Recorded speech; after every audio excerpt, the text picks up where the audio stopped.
Shalom sahabat yang baik hati, salam sehat selalu bagi kita semuanya. Marilah kita bersatu di dalam doa. Kasih karunia dan damai sejahtera dari Allah Bapa dan dari anaknya Tuhan Yesus Kristus kiranya senantiasa menyertai perjalanan hidup kita, kemanapun kita melangkah, apapun yang kita lakukan, Tuhan Yesus beserta kita. Amin.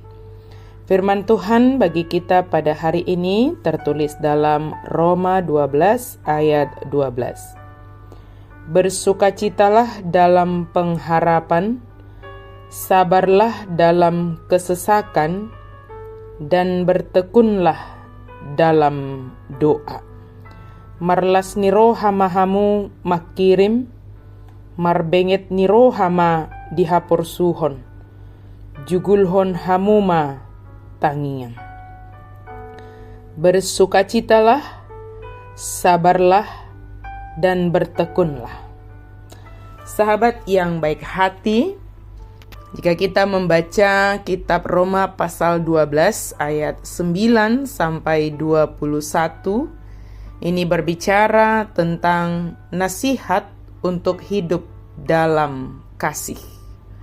Secara khusus, ayat harian kita, renungan kita hari ini berbicara bagaimana kita bersukacita dalam pengharapan. Jika dikatakan dalam pengharapan, tentu ada sesuatu yang kita inginkan dan itu belum kita capai. Kita percaya sesuatu itu pasti akan kita dapatkan. Maka karena kepastian itu, kita bersukacita. Apakah yang kita harapkan itu?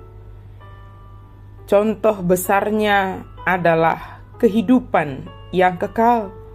Kita percaya sepenuhnya di dalam Yesus Kristus kita beroleh kehidupan kekal.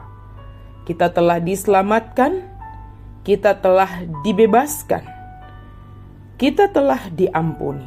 Semua itu hanya oleh karena anugerah. Dengan mengingat apa yang telah dilakukan Yesus bagi kita, maka itu menjadi alasan kita bersukacita. Bersukacita karena Yesus itu sendiri, sebab dialah yang senantiasa menyertai kita. Dengan bersukacita, kita dimampukan untuk menjalani kehidupan ini. Dengan bersukacita di dalam pengharapan itu, kita dimampukan mengerjakan segala sesuatu dengan memberikan yang terbaik. Kemudian dikatakan sabarlah dalam kesesakan.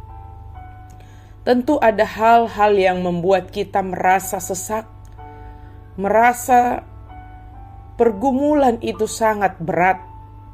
Mungkin itu sakit penyakit, mungkin itu pergumulan ekonomi, atau pergumulan hubungan antar keluarga.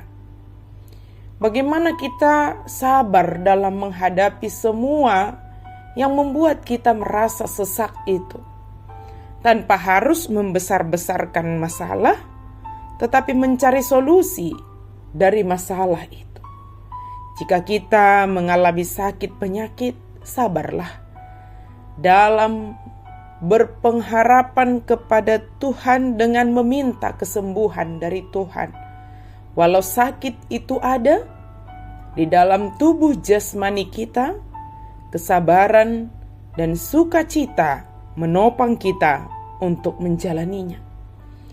Kalau kesesakan kita itu adalah karena ekonomi, sabarlah, tetapi tetap berusaha, bekerja, melakukan yang terbaik sesuai dengan apa yang Tuhan berikan bagi kita. Berkat Tuhan itu selalu tepat pada setiap orang. Kalau kita merasa sesak karena hubungan antar keluarga, anggota keluarga, yang mungkin di sana ada keretakan, inilah saatnya perbaikilah dengan penuh kesabaran Tidak ada salahnya untuk merendahkan hati, untuk memperbaiki setiap hubungan, karena itu akan membawa sukacita bagi kita. Dan bertekunlah dalam doa. Kita berusaha, kita merendahkan hati, kita sabar, tetapi semuanya itu mari kita serahkan kepada Tuhan. Kalau kita rasa kita sudah membawanya terus kepada Tuhan, sepertinya tidak ada perubahan menurut kita. Tetaplah setia, tetaplah tekun di dalam doamu. Tuhan punya waktu yang tepat, punya saat yang tepat, menyatakan mukjizatnya kepada kita, menyatakan kuasanya kepada kita. Justru dari segala hal yang terjadi dalam hidup kita itu, Dia menyatakan kuasanya bagi kita. Lihatlah, saksikanlah, beritakanlah, melalui sukacitamu, melalui kesabaranmu, dan melalui ketekunanmu di dalam doa. Amin, mari kita berdoa. Terima kasih Tuhan untuk firman-Mu. Kami sungguh terberkati dengan firman-Mu ini Tuhan. Engkau meminta kami hari ini untuk bersukacita di dalam menanti sesuatu yang kami harapkan. Engkau meminta kami untuk bersabar dalam menghadapi setiap kesesakan yang terjadi dalam hidup kami. Ada banyak hal yang membuat hati kami menjadi sesak. Tapi semua itu kami mau serahkan kepada Tuhan saja. Karena di dalam doa kami boleh menyampaikan segala apapun kepada Tuhan. Dan di dalam doa kami dilegakan oleh Tuhan. Terima kasih Tuhan. Di dalam nama Yesus Kristus kami berdoa dan bersyukur. Amin.